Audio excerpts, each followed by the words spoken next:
You are watching TMG School, delivering tech knowledge.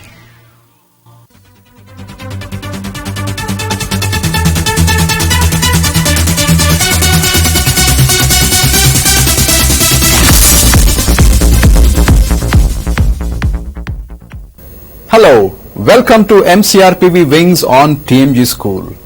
C and C++ are called the languages of today.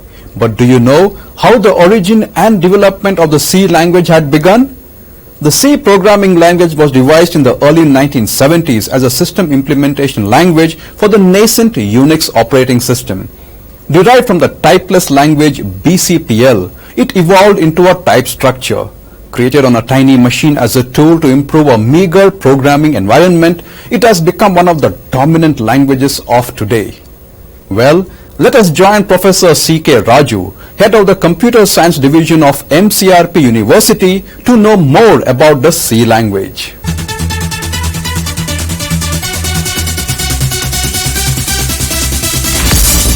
I would like to start by introducing this program. Essentially, this is an enrichment program.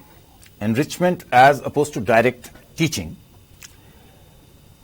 We have a very large number of affiliated study centers, and we would like that the students in our affiliated study centers get the best standard of teaching possible. And it is for this purpose that this program has been started. It has been on air for some time, but we now want to start with the regular courses. The idea would be not merely to cover everything that is in the syllabus, that certainly would be an objective, but the objective would be to provide the kind of things which are not easily available, the kind of things which one cannot easily find in books, and the kind of things which the student cannot very readily get in the classroom. And our idea also would be to make this program interactive. So we expect that you will be giving your responses, and we would try and respond to your questions within this program. So with that introduction, I would like to start off this lecture on C. So I suppose, as all of you know, well, C programming has become a very basic part of the repertoire of every programmer, because C has become the default language today. This was not the case in the 60s, where Fortran was important, and it was perhaps not the case in the 70s and 80s, where Pascal was a strong contender. But today, C has become the default language. It has become the language of choice. C, then C++, and so on, and its developments. But the base is provided by C. And, this is an introductory lecture, so we would like to start off by assuming that you know nothing about C, and you would like to, it's possible that you have some background. Most people these days have some background in C. But we'd like to start off by assuming you know nothing, and it's a good idea sometimes to go over that same material, because there will be certain things you will find which have not been covered perhaps in your course. So it is like, you look at a musician, my music teacher used to say after he had learnt everything, he went back to school and started learning from scratch. Because if you want that kind of perfection, if you want that kind of excellence, then it is necessary to go over these things, because there are some fine details that you might miss, and those details then become extremely important. So I would start by stating some of the other assumptions, which are that you have, one is assuming that you have at least a PC with MS-DOS, and Windows 3.1 will be fine. I don't think many people use it these days, but any other version of Windows will also do. And it is assumed that you have Turbo C or Turbo C++ installed on your system. And my own suggestion would be, very strong suggestion, that you can purchase a PC. You don't need the latest Pentium. because you can get 386 or a 486 very cheaply. Extremely cheaply. It might cost you some 3,000-4,000 rupees or 5,000 rupees, and then you can sell it again to your juniors for maybe the same kind of price.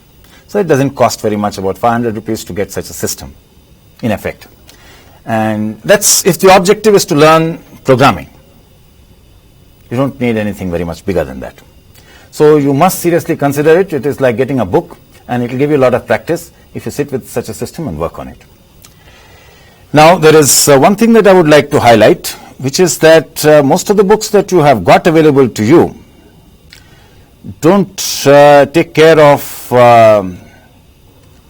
the latest C standard. They don't take care of the latest C standard, so I would like to point out that the Turbo C compiler is dated. The latest C standard, which was formulated in 99, I will refer to it as C99. This is not taught in books. There are a number of popular books like Kanetkar's and so on, and unfortunately these books are also very old. They don't cover the standard. And there are some changes, but many of those changes can be quite serious, right at the level of data types and so on, as we will see. So I will keep pointing out some of these changes. So this is one of these, one of the kinds of things that I would like to go into, perhaps not in a great deal of depth, but some detail. So please remember that the Turbo C compiler is dated like the Turbo C++ compiler is dated, and therefore everything that happens on the compiler is not the latest standard. Please keep that in mind. So these assumptions, well, there is also second kind of an assumption which I would like to go into, but you should not get unnecessarily frightened. Turbo C is all right for an introductory course, but you must keep this in mind that it is not the latest thing. Well, the other kind of assumption that I need is that you have the right kind of mental software. Okay, that software runs on the system. This is something which runs in your head and requires a certain amount of preparation, particularly when we are talking about basic mathematical concepts. So C, as we know, deals with functions. Now, many people that I know of, they don't know the exact mathematical definition of a function, because all these languages, computer languages, they have their basis in formal languages. And this idea of a formal language is basically a mathematical notion which started sometime in the 1930s. So we need to understand these mathematical notions because C is function oriented. And then each function has certain arguments, and these arguments, as they are called, x, y, z, for example, in square root of x, x is the argument. They may have some limited domain. There are some permissible values. For example, square root of x, I will not normally allow x to be negative. I'll say x should be either 0 or strictly positive. Okay, it should be non-negative. So there may be some permissible values there. And well, there are also a few other things like logical connectives.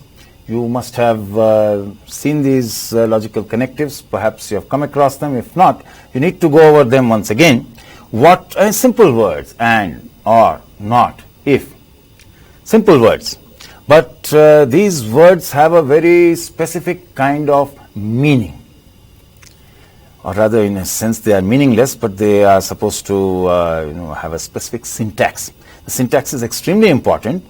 For example, if-then. If-then can be very counterintuitive. I can say that if a swan is black, then the world is flat. Something like that. Now, this statement would be true. Because I might insist that all swans are white as a matter of definition. And therefore, the statement, if the possibility of a swan being white is ruled out. And therefore, if the antecedent is false, the consequent must be true. And this is exactly how the C language will handle an if. So there are counterintuitive things like this which might happen, and you have to keep those cases in mind. So these are defined by means of truth tables, and if you are not familiar with those truth tables, you should get familiar with them as of now. There are also a few other things like the number representations, binary, decimal, octal, hex, you should be familiar to representing, how you represent numbers to different bases. And then there are various types of numbers that you should be familiar with. What are natural numbers, what are integers, what are rational numbers, real numbers, complex numbers. For example, all the primitive data types that you have are modeled on the concept of this. And C99, for example, will allow you to have complex numbers, right? So you should know what these things are in order to use them properly. Function. A function may be loosely thought of as a rule which associates one and only one value with each permissible value of x, y, z. X, y, z are called the arguments of the function. The permissible value of x, y, and z are called the domains of the arguments. Well, the crux of learning the C language is indeed familiarizing the basic concepts of mathematics. Basic maths played a very important role in the evolution and development of C as a programming language. Concepts like functions, truth tables, number representations, and number types like binary, decimal, octal, etc. are indeed the backbones of the fundamental C language. Well, time now for a short break. Do stay tuned as there's a lot more to follow.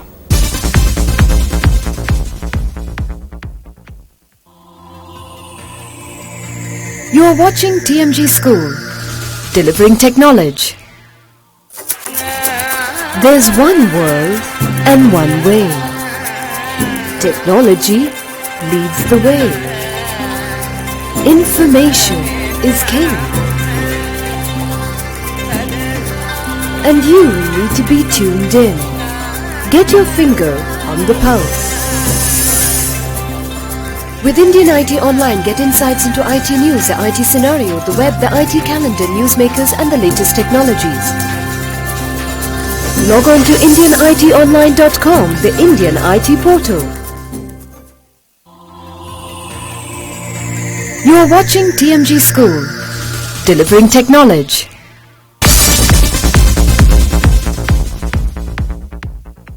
Welcome back. Do you know what is the first C program that was developed? Well, think about it. Yes, you got it. It's Hello World. Professor Raju will tell us more now about this Hello World program.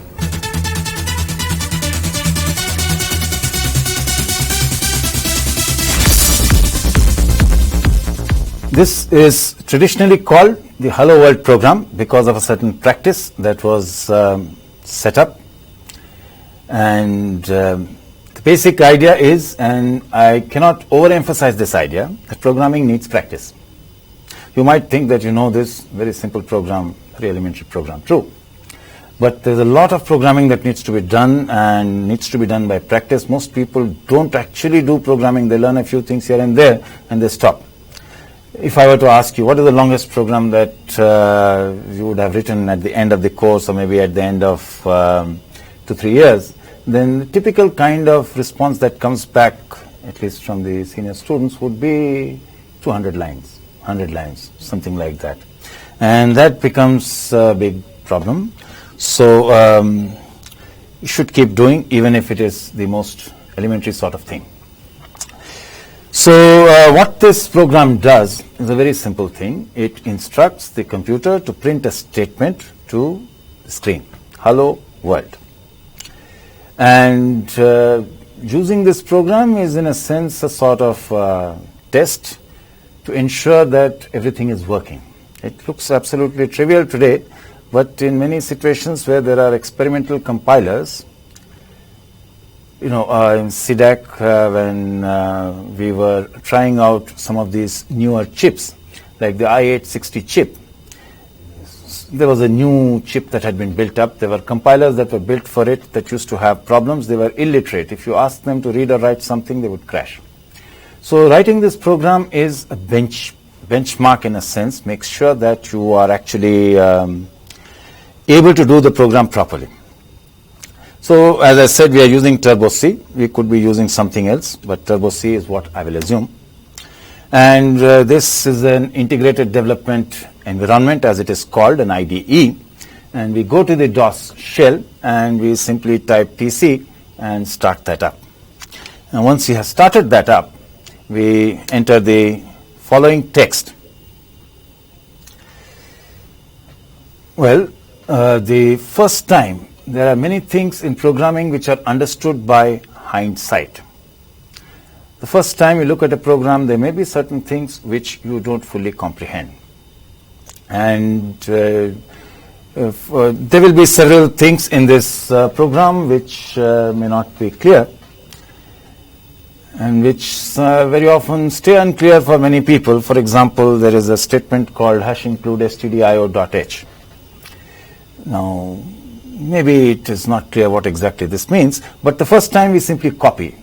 It is the child's method of learning, that a child first learns by mimicking and then understands in retrospect. So we follow that kind of a procedure, that in the first place we copy it out and then we understand it, and then we look back on it, reflect on it, and we understand it better. That's the method of learning. So we enter this text as it is stated here, and then let us try and understand it as best as we can. So the first line here was a comment. So comments are any text which is enclosed between that slash star and star slash is a comment. And comments have no effect on the program. They don't increase the program size, they don't do anything. They are meant for the human being. They are not meant for the machine. But they are extremely important. You will see the role of comments. They are extremely important.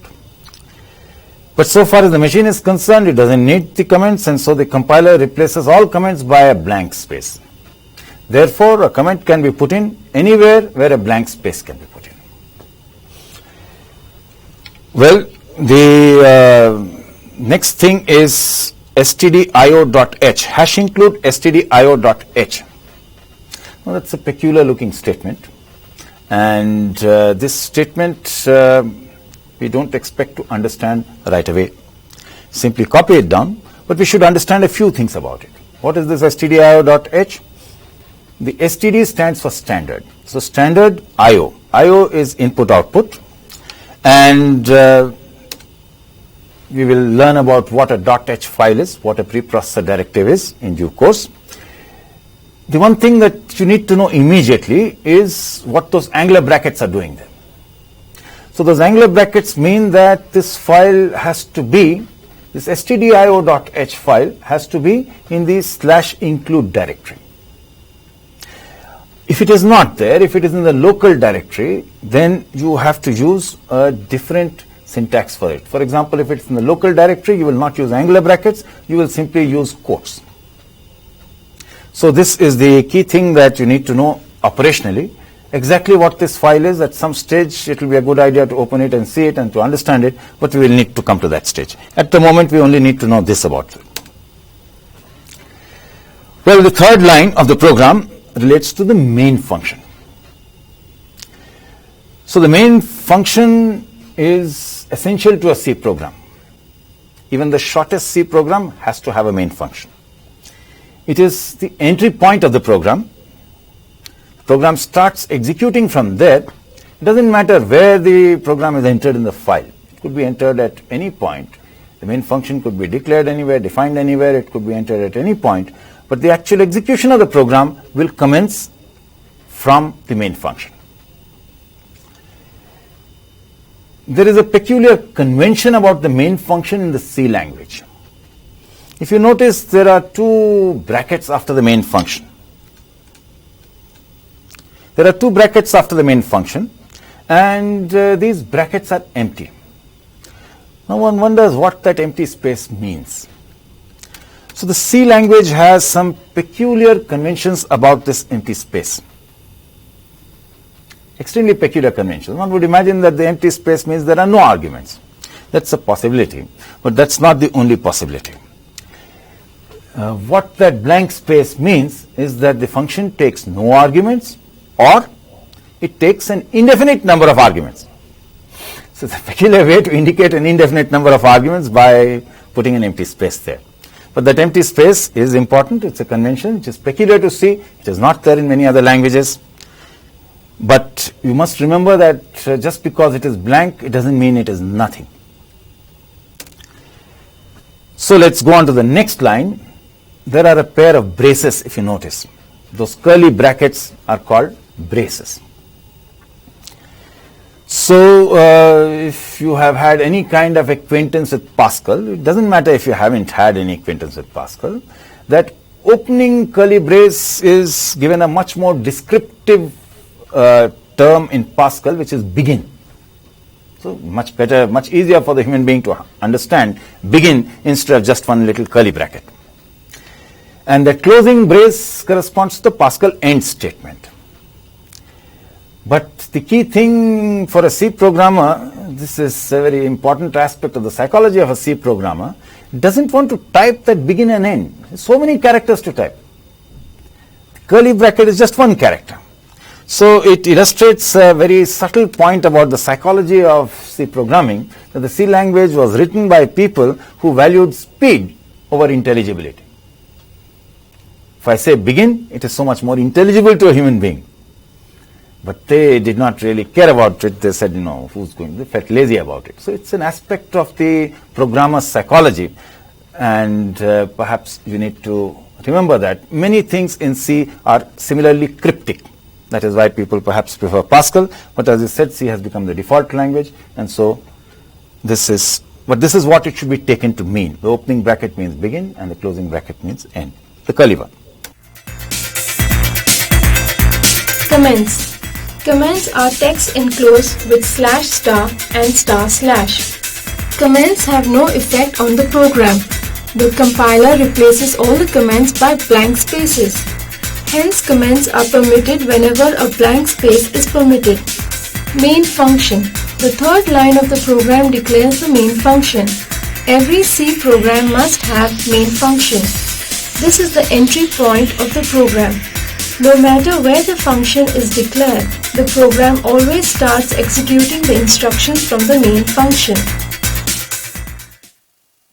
Time for a short break now. When we come back, we shall look into the compiling, linking and executing of the C program. Keep watching.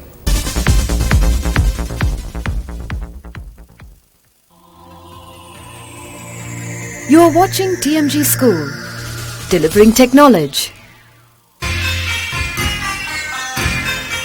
It takes skill to put things together. It takes perseverance to get the right notes. It takes an idea to bring things to life. Discover how the internet can add meaning to your life. Zindagi Online, inspired by life. Every evening at 7:10 p.m. only on TMG Enter.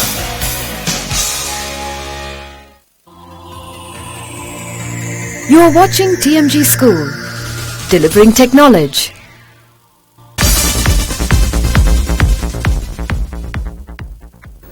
Welcome back to MCRPV Wings on TMG School. As a programming language, a C is like Pascal or Fortran. In the same way as Pascal and Fortran, the values are stored in variables. Programs are structured by defining and calling functions. Program flow is controlled using loops. Input and output can be directed to the terminal or to files. Related data can be stored together in arrays or structures. Well, all these constitute the compiling and linking. Let's go over now to Professor Raju to learn more about this.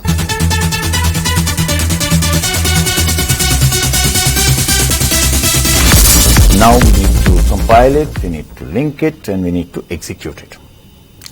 Now once upon a time, this used to be a big sort of a job, because all this had to be done separately. You had one editor, and then you exited from the editor, you compiled the program with the compiler, and then you have to link it separately, run it, and then go back to a stage where you wanted to debug it.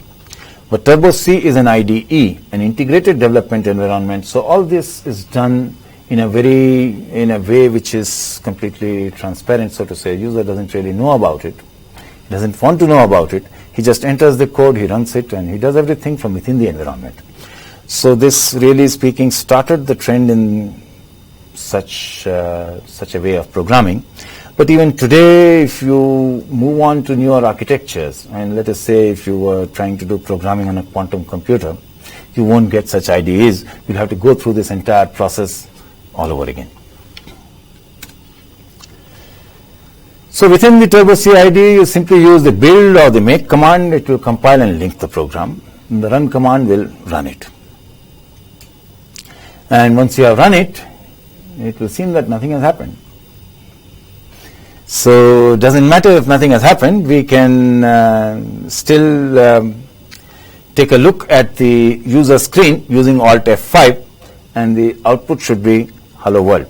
So if you run the program, you can't see anything happening. Nothing seems to happen. But if you want to see the output, something has happened. You can see the output by pressing Alt F5. That shows you the output on the screen. Something has come on the screen. And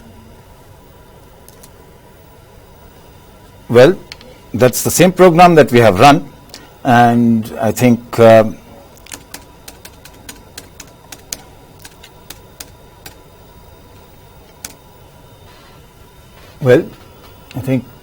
deserve to be congratulated for having successfully written a program. It's a very big thing. The first step is always, as they say, the most difficult step.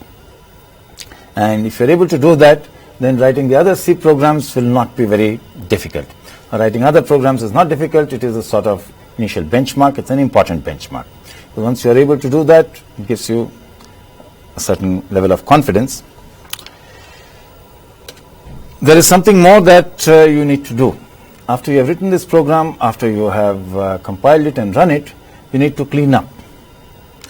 That there will be certain kinds of object files that would be generated. In this case, if you have saved the file as hello.c, the object file would be hello.obj. So these object files and the executables called hello.exe, they pile up. They become quite large. And so after you have finished running the program, you should delete it, because whenever you want, you can always build it again.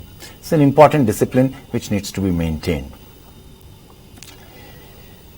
You can always run the program also independently from the DOS environment. It is not necessary to run it from within Turbo C.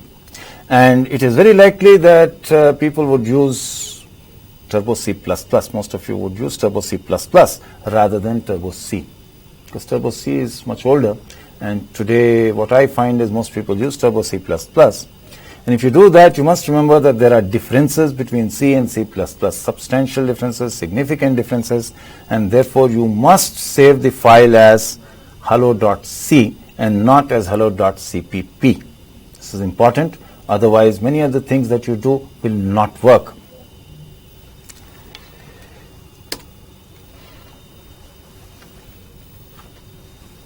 Well, I think we have already covered this, and so let us go on to the next topic. This was just the initial program which allowed you to write a program to test out the ability to write such a program and to write the output to screen. Well, let's look at what's an IDE. It is possible to run this program that we have just built directly from the DOS prompt. Maybe we can run it right now and see. So we exit from here and we simply type hello to type it correctly, and it will work. So this was the normal way in which these programs used to be run.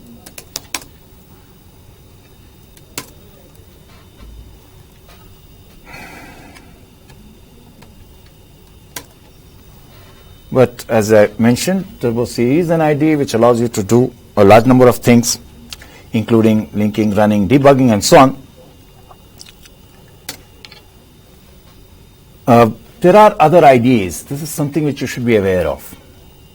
As a matter of fact, at some stage, it would be important to have C99 compatible IDEs. We don't seem to have any which have any significant kind of currency. But the closest you can get is Visual C++. The Visual C++ 6.0, which is the latest kind of compiler from Microsoft before the .NET. is that also does not respect the C99 standard. So there will be many things which you may want, which you will not get easily there. However, I would like to make use of other IDEs from time to time. So I will show you some programs running on the Visual C++ IDE just to give you a feel for what it looks like and how the output that you get might vary as you move from system to system, from IDE to IDE. So please don't take Turbo C as sacrosanct. It is simply something that we use for convenience because most people have it. Okay, let's go on to the next stage, which is to make interactive programs. This was a simple sort of a program, Hello World, merely writing something to screen. It's useful as a first step, but it doesn't do anything terrifically interesting. We want programs to do some interesting things. So to make them do some interesting things, we would like that they take some input from us and then give some output, work on it, process it, and then give some output. So we want to make such an interactive program. All right, let's go ahead with that. We write a simple program. What is this program going to do? It's going to add two numbers. Simplest thing in the world. So it's going to add 2 and 2, something which you learned, but let us see how to make this program add that. So idea would be that it would add any kind of numbers. If you enter the numbers from the screen, it will add it and it will print it out. Now this kind of a thing is called specification. Before you start writing a program, you should be clear about what its specs are. If you're not clear about it, it will lead to confusion. So you need to specify exactly what the program will do. It sounds a bit silly at times, specifying it in such kind of detail. But it's extremely important. If you become real professional software developers at some stage, please remember that almost all the quarrels that occur about the specs. Because somebody said something, he had something else in mind, and you programmed for something else. Because the machine is very precise.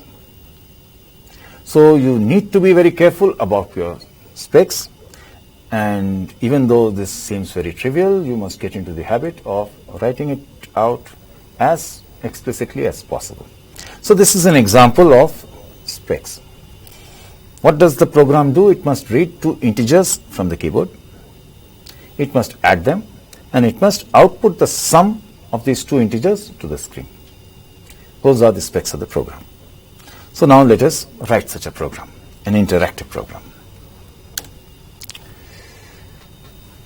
So this program simply demonstrates that. Once more, we start off with a comment, and the idea is that the comment should indicate what the function of the program is. It's a good idea to indicate that. Now, I have written something, but of course in a general program you would write something else so that immediately as you open the program you know what the program is supposed to do. So as before, we start the Turbo C IDE, or any other IDE if you have got. I have no objection to working with other IDEs. You're most welcome to do so. And we enter this kind of text, this text which is displayed here. And there are some peculiarities. We are again going to make a line-by-line analysis of this program. So take a look at this and let us go on to the line-by-line analysis or line-by-line dissection. The first new feature of the program is the line #include conio.h. We have got a new line relative to what we had written in the Hello World. Why do we have this new line? This conio stands for console IO. stdio or standard IO. This stands for console IO. And why have we #included it? Because we want to use a certain function which is declared there. Which is the function we want to use? We want to use the getch function. What will this function enable us to do? It will enable us to pause the program. Last time, if you recollect, we ran the Hello World program, you could not see the output. And to see the output, you had to press Alt F5.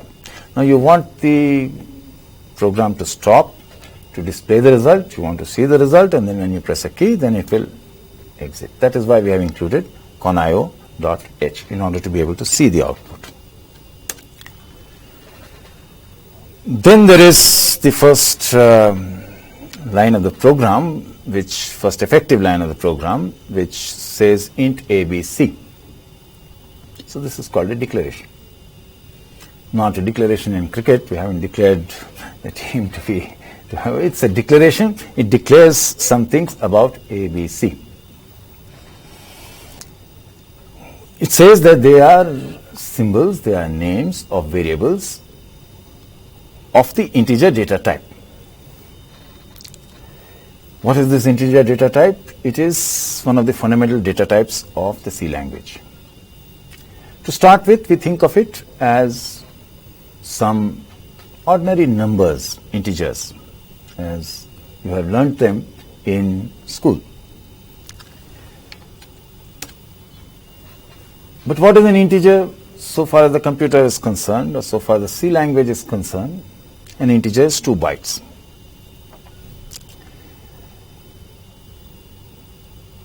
A byte, as you may have heard, is 8 bits.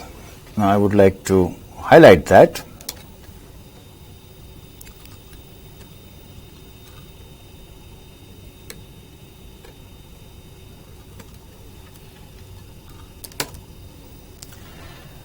A byte is usually, but not necessarily, 8 bits. Please remember that. It is very important because a whole lot of books in C programming, a whole lot of C programmers seem to believe that a byte always consists of 8 bits. There is no such standard. The C99 standard will also not specify exactly how many bits there must be in a byte. Maybe 47, maybe 64. Depends on you. Depends on the implementation, depends upon the machine architecture, depends on so many things. So please remember that a byte need not be 8 bits, but usually it is, so far as Turbo C is concerned, it is taken to be 8 bits. So what is a bit? Bit, as you know, is either a 0 or a 1. And bits are used together with the binary representation, so that we think of these zeros and ones as related to the binary representation. We will see the exact representation, the exact relation shortly. So what the declaration does is that it's an instruction to the computer to reserve 2 bytes or 16 bits as the case may be, 16 or more bits as the case may be, of memory space. So many bits of memory space must be reserved. This is what we are saying. When we write int ABC, we are telling the computer, please reserve so much space for this variable named A to hold the values of this variable, so much space to hold the values of this variable named B, and so on. And if you notice, you can declare more than one variable in one line, but this practice is discouraged these days. The right way to write this code would be to say int A, int B, int C. Each variable should be declared in a separate line. But we have taken a shortcut because you should also be aware of the earlier ways of doing programming. Since from time to time, you will not only be writing your own programs, you will be looking at the programs written by others. You will be maintaining code, old code. And in old code, all these things would be done. So you should be familiar with this style of writing as well.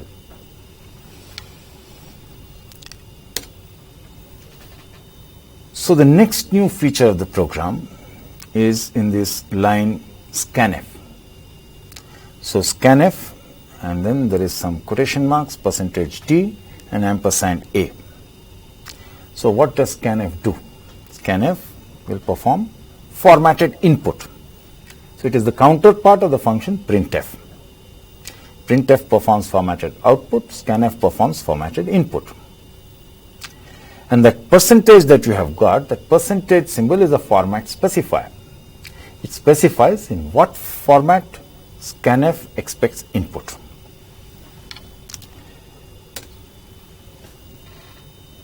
It must know what sort of variable is going to be input. If scanf doesn't know that, it will lead to problems. So that percentage sign is very important. And when you write %t, it means that a decimal integer will be input. Now what's a decimal integer? Please don't confuse decimal representation of an integer with decimal fraction. All right, decimal fraction is one thing, and decimal representation of an integer is well, very closely related thing, similar thing. But when I say decimal representation, it understands an integer, and so percentage d means an integer will be input in decimal representation. So as you know, as you are expected to know, if you don't already know this, you should learn this very quickly, because it is very important in C programming to be able to switch from one number representation to another, one base to another. So if you have base 2, that's the binary representation. If you have base 8, that's octal representation.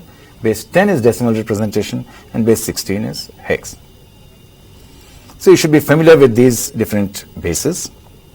And what this means is that the number is to base 10. So the same number, let us say 21, written to a different base would mean something else. It would be interpreted differently, so that format specifier means that if 21 is written, it should be understood in the same sense in which you will normally understand 21. You could also use percentage I if you like integer in place of percentage d. They mean the same thing, and you can use them interchangeably. But if you wanted to use octal numbers, for example, you would use percentage O.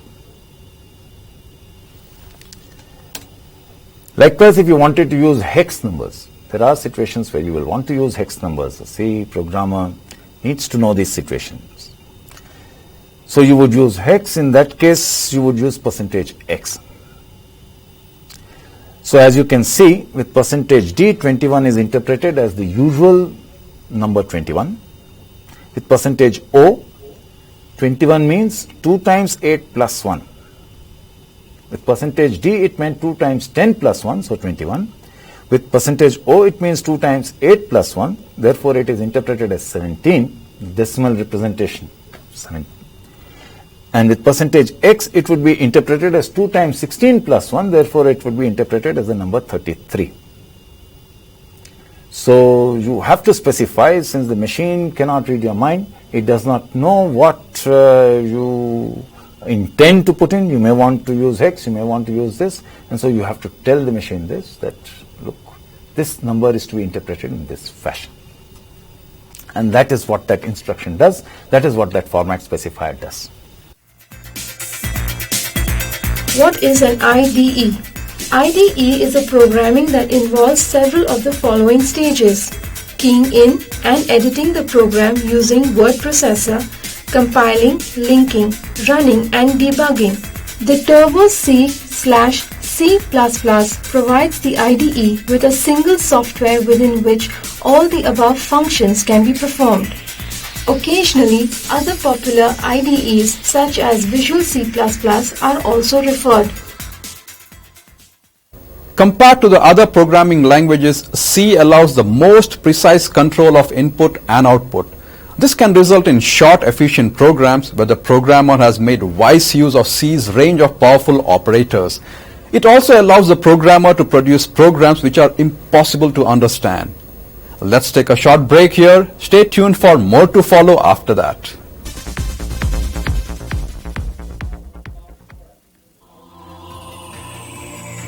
You are watching TMG School, delivering tech knowledge.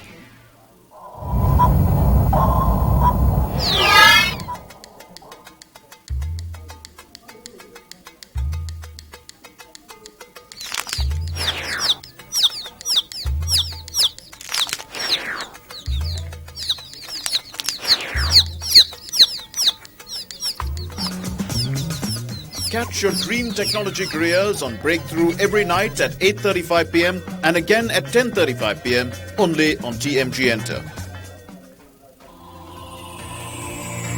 You are watching TMG School, delivering tech knowledge.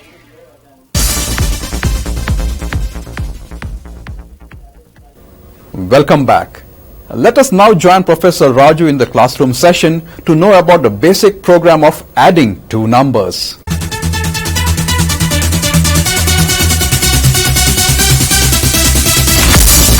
So I'll highlight the key aspect of this program, which just lies in these format specifiers,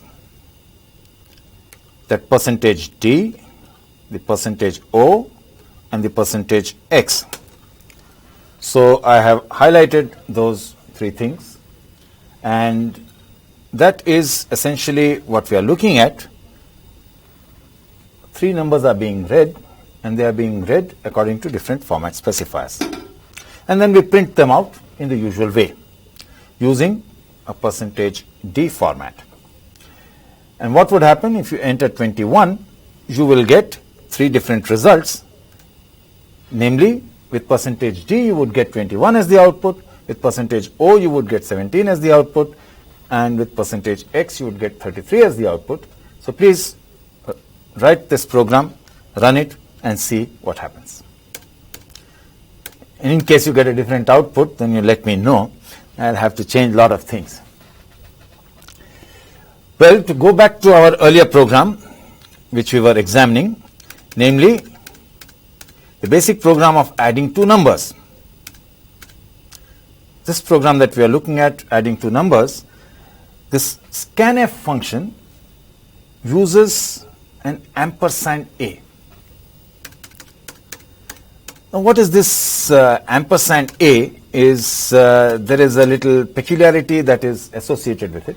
It is an operator. It is called the address of operator, and is called ampersand, as you know. So what kind of an operator is it? It is a unary operator. So it takes one argument. So if I have a variable A, then ampersand A means the address of A. My variable A is stored at some memory location somewhere in the machine, and every memory location, I mean, it is housed somewhere, it lives somewhere, so to say, and therefore it has an address. Like every house has an address, this has an address. So ampersand A is the address of the place where this variable A lives, the place which is reserved for it. And there is an interesting question here. Why do we pass the address of the variable to scanf, and why do we pass the variable itself to printf? So please reserve this question in your mind. It is not a question I can answer right away in a very precise way. I'll answer it in due course. But the key thing is this. I mean, there is an asymmetry. For input I use ampersand, and for output I don't use it. Why not? But there is a logical reason for this asymmetry.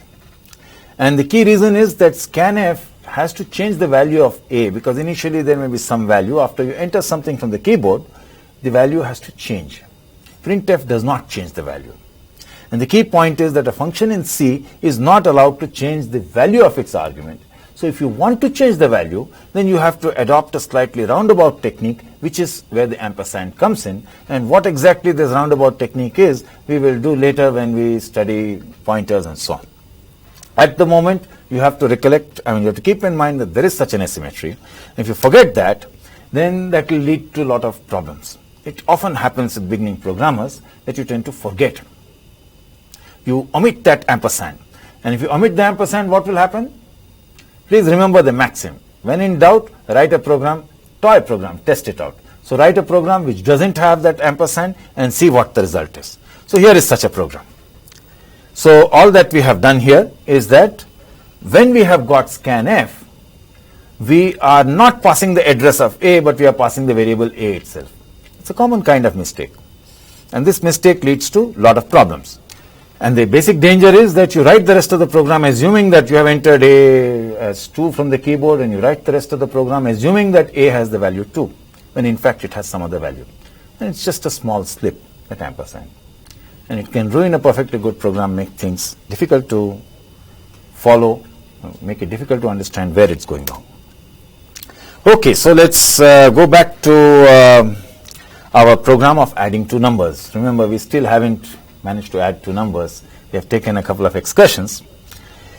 So we have these two other symbols, plus, which is addition. It's a binary operator which adds two variables. And there is an equality sign, which is not really an equality, it is an assignment operator. So if I write C equal to A plus B, it means you add A plus B and assign that value to C. So store it in the place which is reserved for the variable C.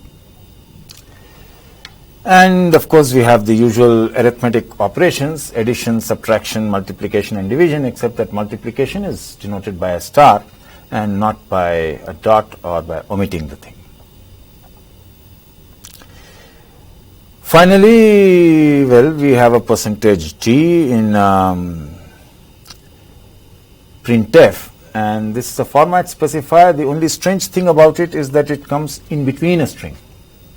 So you can write a variable at any point in between a string, and it is a placeholder, so it indicates where the value of the variable is to be put in the final output. All right, so we have now completed this add-int program, completed the line-by-line dissection of that. All that remains is to run it. So we run it, we enter a equal to 2, b equal to 2, the output is just what you expect, 4. So I have a equal to 2, b equal to 2, the output is a plus b equal to 4. I run it again. So I put a equal to 20, b equal to 20, output is a plus b equal to 40. So that's a nice program. And I run it some more. So I enter a equal to 20,000, I enter b equal to 20,000, and my output is something very funny. It is minus 25,536. So this concludes this session.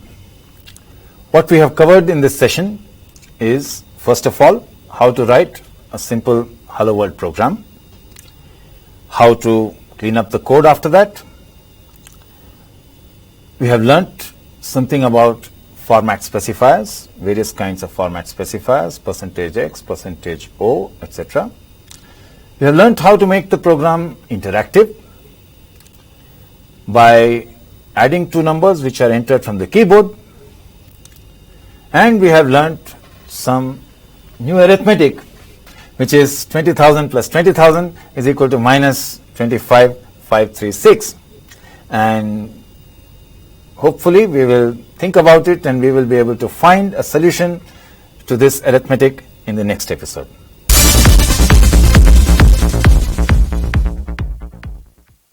Well, the result puzzles me also. 20,000 plus 20,000 equals minus 25,336. By no stretch of imagination can I arrive at that figure. I would definitely want to see how Professor Raju is going to solve this puzzle in the next episode. Well, that's it for today in MCRPV Wings. Do mail in your queries and feedback to mcrpv_tmg@yahoo.com. Until we meet again, from all of us here at the MCRPV Wings desk, it's goodbye.